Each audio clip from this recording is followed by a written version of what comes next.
अब ये बड़ा सवाल बनता है कि अमेरिका ने ईरान के साथ बातचीत करने के लिए जिस पाकिस्तान को मध्यस्थ बनाया, क्या वो पाकिस्तान वाकई में, जो भारत कहता था दलाल कि सबसे कुछ कट लेता है, ऐसा कट लेते लेते क्या ईरान से भी कुछ ले लिया? बिल्कुल सही समझ रहे हैं। और इस बात को स्थापित करने में अमेरिका ने पूरी मेहनत की होगी। ऐसा मैं इसलिए कह रहा हूं, जब अमेरिका के सोच के विरुद्ध चला गया ये युद्ध, क्योंकि उन्होंने सोचा था कि जैसे हम मादुरो साहब को निकाल कर ले आए, ऐसे ही यहां पर सत्ता परिवर्तन करके चले जाएंगे। अमेरिका और इजराइल का ये सोच गलत पड़ गया और वो ईरान में एक लंबे युद्ध में फंस गए। जब फंसे, अब फरवरी का शुरू हुआ युद्ध, जब मार्च में पहुंचा तो एक महीना बीतने के करीब उनको यह एहसास हुआ अमेरिकियों को कि अब हमें बातचीत करने के लिए कोई आदमी चाहिए। हमने लीडरशिप तो खत्म कर दी है। वहां पर उदय होता है पाकिस्तान का। अमेरिका पाकिस्तान में विश्वास दिखाता है। ट्रंप शहबाज शरीफ पर विश्वास दिखाते हैं कि ठीक है भाई, एक काम करो, आप ही बातचीत करवाओ। और इसी के तहत शुरू होती है इस्लामाबाद वार्ता। 11-12 अप्रैल को इसी महीने अब पाकिस्तान की राजधानी इस्लामाबाद में अमेरिकी डेलीगेशन और ईरानी डेलीगेशन इस्लामाबाद पहुंचते हैं। जेडी वेंस भी आते हैं, गालिबाफ भी आते हैं, विदेश मंत्री जो है वो भी आते हैं। इनकी मुलाकात होती है और इस पूरी मुलाकात का सहारा होता है कि दोनों के बीच समझौता कराया जाए। इस पूरी मामले में पाकिस्तान अपने आप को जियोपॉलिटिकल स्टेज में एक सही जगह सेट करने में कामयाब होता है कि अमेरिका को भी उम्मीद है तो पाकिस्तान से, और ईरान को भी उम्मीद है तो पाकिस्तान से। हालांकि पहली बार में यह बातचीत बनी नहीं, ये वार्ता विफल रही। ईरान के साथ वार्ता विफल रही, लेकिन उम्मीदें कायम रही। अमेरिका और ईरान दोनों ही पाकिस्तान से उम्मीद लगाए रहे। इतनी उम्मीद कि पाकिस्तान में बीते दिनों, अभी एक दिन पहले ही, ईरान के विदेश मंत्री की 2-2 बार यात्रा हो जाती है और उन्हें वो 3 सूत्री कार्यक्रम दे जाते हैं कि अगर आप स्ट्रेट ऑफ हॉर्मुज खुलवा देते हैं तब जाकर हम न्यूक्लियर पर बात करेंगे। सबसे पहले स्ट्रेट ऑफ हॉर्मुज खुलवाइए, हमारा बहुत नुकसान हो रहा है। उधर अमेरिका भी इस बात से परेशान है कि स्ट्रेट ऑफ हॉर्मुज अब वो बात बन चुकी है कि अगर ये नहीं खुला तो उसकी अमेरिकी साख भी गिरने की स्थिति में पहुंचेगी। इन सबके बीच में, इन सबसे बात करता हुआ पाकिस्तान अपने लिए एक रास्ता निकाल ले जाता है। आप सोचिए कि ईरान ने अभी कुछ दिन पहले जब पाकिस्तान की यात्रा की थी दोबारा दूसरी बार के लिए, तब अमेरिका की तरफ से रिप्रेजेंटेटिव आ रहे थे। लास्ट मोमेंट पर उनका आना कैंसिल हुआ। ट्रंप ने उन्हें रास्ते से रोक लिया कि मत जाओ। क्यों मत जाओ? क्योंकि ईरान वाले तुमसे मिलना नहीं चाहते। ईरान वाले अपनी शर्तों के साथ पाकिस्तान आए, अपनी बातें रखी। पाकिस्तान के साथ बातचीत में विदेश मंत्री कहकर गए कि हमें क्या चाहिए, अमेरिका को यह सब बात बता देना। इस बीच में ईरान का विश्वास पाकिस्तान में बना रहे, इसके लिए ईरान वालों ने पाकिस्तान को एक ऑफर टिका दिया कि सुनो, हमारा रास्ता बंद है, तुम्हारी जरूरत लगेगी, हमें तुम्हारा लैंड बॉर्डर यूज करते हुए ट्रांसपोर्ट करना है। भाई साहब, इस बात को पाकिस्तानियों ने अमेरिकियों के सामने रखा या नहीं रखा नहीं पता, लेकिन यह तय है कि ईरान का विश्वास प्राप्त करने के लिए पाकिस्तान एक कदम आगे निकल पड़ा। और ऐसा निकला कि अमेरिकी ट्रस्ट तो है ही है, अब ईरानियन ट्रस्ट भी इनके साथ हो जाएगा। और ईरानियन ट्रस्ट इस बात का कि जिस जनरल को अमेरिका अप्रिशिएट करते रहे, उस जनरल ने पूरी तरह अमेरिकी स्क्रिप्ट फॉलो करते हुए ईरान का साथ दे दिया। यह अमेरिका का पहले भी एक बड़ा डर था। पिछली बार जब कहा गया कि जेडी वेंस दूसरी बार क्यों नहीं आए, तो बोले आसिम मुनीर जो हैं वो ईरान के काफी ज्यादा पक्षधर हैं। बोले ऐसा ना हो कि यह आदमी सुपारी ले ले और अमेरिका के लिए एक बहुत बड़ा डेंट साबित हो। लेकिन इस पूरे डेंट को शायद अमेरिका अब इस तरह से देखे कि देखो, पाकिस्तान फिर से खेल खेल गया। और पाकिस्तान ने ऐसा खेल खेला ईरान के साथ कि अपने पुराने सारे पाप माफ करा लिए। बीच में कुछ दिन, पिछले साल ईरान और पाकिस्तान के बीच में जमीन का डिस्प्यूट हुआ था, लैंड बॉर्डर डिस्प्यूट हुआ था, एक दूसरे पर मिसाइलें चल गई थी, ट्रस्ट डेफिसिट होने लगा था। ये सब पलटी मार दी। आज की हेडलाइन बनती है कि पाकिस्तान ने ट्रेड कॉरिडोर खोल दिए हैं ईरान के लिए और कहा है कि आप हमारे पोर्ट्स का इस्तेमाल करिए अपना माल दूसरे देशों को बेचने के लिए, और हम आपकी जगह का इस्तेमाल करेंगे सेंट्रल एशिया जाने के लिए।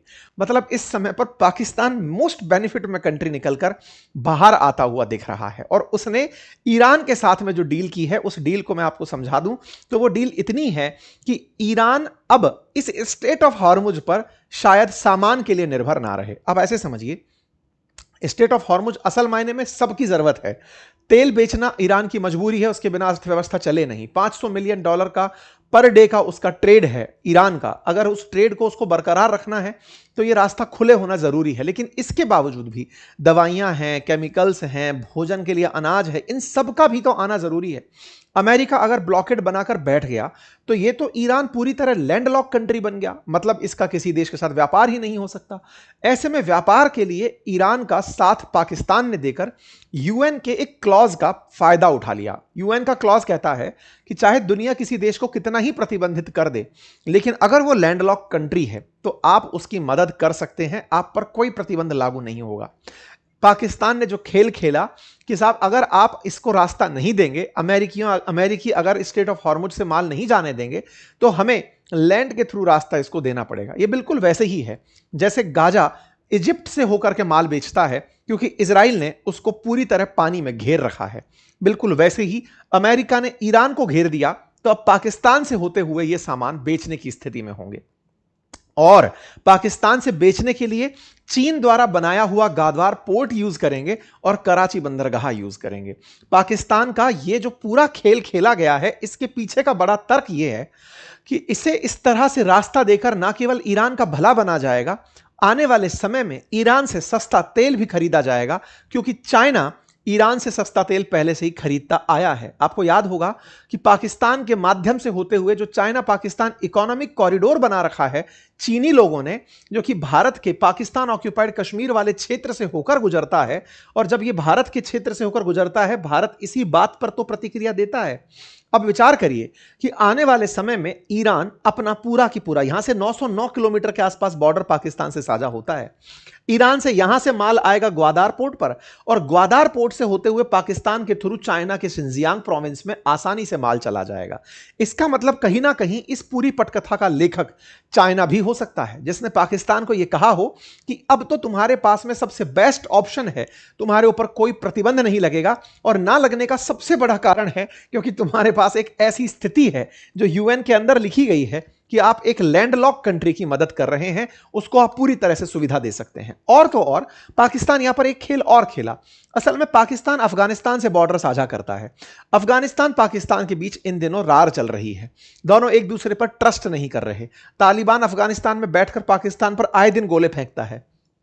इन दोनों के बीच ट्रेड पूरी तरह रुका हुआ है। अफगानिस्तान अपने आप में एक लैंडलॉक कंट्री है, उसको पाकिस्तान से बड़ा फायदा होता था कि तुम्हारा जगह यूज करके, पोर्ट यूज करके हम व्यापार करेंगे, लेकिन पाकिस्तान ने वो सब रोक दिया। लेकिन बदले में अफगानिस्तान ने इनका सेंट्रल एशिया जाना रोक दिया। सेंट्रल एशिया के ये जो 5 देश हैं, कजाकिस्तान, तुर्कमेनिस्तान, किर्गिस्तान, उज्बेकिस्तान, इन जगहों पर जाना रोक दिया। जब रोक दिया तो पाकिस्तान ने कहा कि हम अब ईरान की मदद लेकर के सेंट्रल एशिया चले जाएंगे। तो एक साथ दो काम हुए। पहला, ईरान का माल आसानी से चाइना पहुंचेगा और पाकिस्तान का माल सेंट्रल एशिया पहुंचेगा। हर तरह से विन विन सिचुएशन। ये विन विन सिचुएशन करने में पाकिस्तान कामयाब हो गया है। ये transit of goods through Pakistan के नाम से एक आदेश है जो कि पाकिस्तान और ईरान के बीच में तफ्तान बॉर्डर, गब्द बॉर्डर और मंडपिशिन बॉर्डर से होकर के गुजरेगी। साथियों, यहां पर आपको मैं मैप पर इसे दिखा दूं कि ये ग्वादार पोर्ट पाकिस्तान के अंदर, कराची पोर्ट, और इन दोनों को ईरान के गब्द पोर्ट से होकर के और तफ्तान वाली जो जगह है यहां से होकर के सामान पहुंचाया जाएगा। कुल 6 रास्ते, ग्वादार गब्द के बीच में, कराची पोर्ट और लियारी होते हुए जो अपना दुरंदर वाली है वहां से गब्द होते हुए, कराची से होकर तफ्तान, ग्वादार से होते हुए तफ्तान, ग्वादार से होते हुए तफ्तान और कराची से होते हुए गब्द। इन सब जगहों का रास्ता अब ग्वादार और कराची होकर निकलेगा। कुल मिलाकर के 2 बड़े सी पोर्ट अब पाकिस्तान ने ईरान के लिए खोल दिए हैं। यह अपने आप में एक बहुत बड़ी स्ट्रेटेजिक विन पाकिस्तान की कंसीडर की जा सकती है। और ईरान के बारे में क्या कहेंगे? देखिए, ईरान ने पाकिस्तान को एक प्रेशर में डाल दिया था कि तुम्हारा जो सोचने का तरीका है वो प्रो अमेरिका है, तुम उसके हित ज्यादा सोचते हो। हुआ यह था कि अभी जब विदेश मंत्री यहां आए थे ना, अभी अरागची आकर पहुंचे थे 2 दिन पहले, तब ईरान के ही तरफ से एक एमपी ने बयान दे दिया कि पाकिस्तान पर विश्वास नहीं किया जा सकता, वो विश्वास लायक देश नहीं है। इस बात से पाकिस्तानियों को यह समझ में आया कि मेरी मध्यस्थ की भूमिका छिन सकती है, ईरानी लोगों के बीच में मेरा विश्वास कैसे कायम हो। तो भले इस कायम को करने के लिए इन्हें यह ऑप्शन देते हैं, और वो ऑप्शन सही तरीके से कामयाब हुआ। अब आपके दिमाग में एक प्रश्न और बनेगा कि सर, सब कुछ ही पाकिस्तान के फेवर में हो गया, क्या अमेरिका इस बात से नाराज नहीं होगा? इस बात के विषय के जानकार खबरों के अंदर इस तरह से लिख रहे हैं कि यह सब बात हो सकता है उसने अमेरिका को बताकर की हो। ऐसा इसलिए कि जब तक वो विश्वास में नहीं होगा, वो मध्यस्थता भी नहीं स्वीकारेगा। अमेरिका खुद चाहता है कि ईरान टेबल पर बैठे, बातचीत के लिए टेबल पर बैठे। जब तक आपको उसकी तरफ से कोई फायदा ऑफर नहीं किया जाएगा, अगर पाकिस्तान से ईरान को कुछ नहीं मिलेगा, तो वो पाकिस्तान की बात क्यों मानेगा? इसलिए हो सकता है कि बैकडोर में अमेरिका ने भी उसे परमिशन दी हो कि तुम उसके साथ में बातचीत करो, ट्रेड करो और ट्रेड करके उसे टेबल पर लेकर आओ। तो ये कुछ कहानी ऐसी है जिसमें सेंट्रल एशिया का सपना टेबल पर सजा करके ईरान को पूरी तरह से पाकिस्तान अपनी तरफ करने में कामयाब हो रहा है। अब ये कितने दिन कामयाब होता है, ये आने वाला समय बताएगा, लेकिन अभी तक कोई अमेरिकी प्रतिक्रिया नहीं आई है कि अमेरिका ये कह दे कि नहीं साहब, मुझे ये बिल्कुल बर्दाश्त नहीं है पाकिस्तान जो खेल खेल रहा है। नहीं, अमेरिका खुद चाहता है कि स्ट्रेट ऑफ हॉर्मुज खुले। वो खुद चाहता है कि ईरान पर प्रतिबंधों से ईरान को भी मुक्ति मिले ताकि वो स्ट्रेट ऑफ हॉर्मुज खोलने के लिए तैयार हो। लेकिन ये ट्रस्ट बहाली का जो प्रयास है, ये बड़ा प्रयास है। इसमें एक सबसे बड़ा पॉइंट क्या है कि ट्रंप जब पिछली बार आए थे ना, तब इन्होंने काटसा नामक एक एक्ट लगा दिया था। कहा था ईरान से ट्रेड करने वालों पर मैं प्रतिबंध लगाऊंगा। 3 देश थे, रूस, नॉर्थ कोरिया और ईरान। बोले इनके साथ व्यापार करने वालों पर मैं प्रतिबंध अतिरिक्त रूप से लगाऊंगा। आज सोचिए ट्रंप की स्थिति यह है कि ईरान से व्यापार करने के नाम पर वो पाकिस्तान का कुछ भी नहीं बिगाड़ पा रहे हैं। तो साहब ये क्या फैसला महत्वपूर्ण है? निश्चित ही बड़ा महत्वपूर्ण फैसला है। और इसके बारे में जितनी भी जगह लिखा पढ़ा गया है, यही कहा गया है कि ये पाकिस्तान की एक बड़ी कामयाबी कही जाए, क्योंकि ये आने वाले समय में एक स्ट्रेटेजिक लोकेशन का दुनिया को बता चुका है कि मैंने कैसे लाभ कमाया है। दलाली का सही मायने में वो अमेरिका चाइना के बीच में रहने का लाभ कमा चुका है, अब ईरान और अमेरिका के बीच में होने का लाभ कमा चुका है। इन सब से क्या भारत को चिंतित होने की आवश्यकता है? क्योंकि पाकिस्तान एक बड़ा ट्रेड हब बन जाएगा।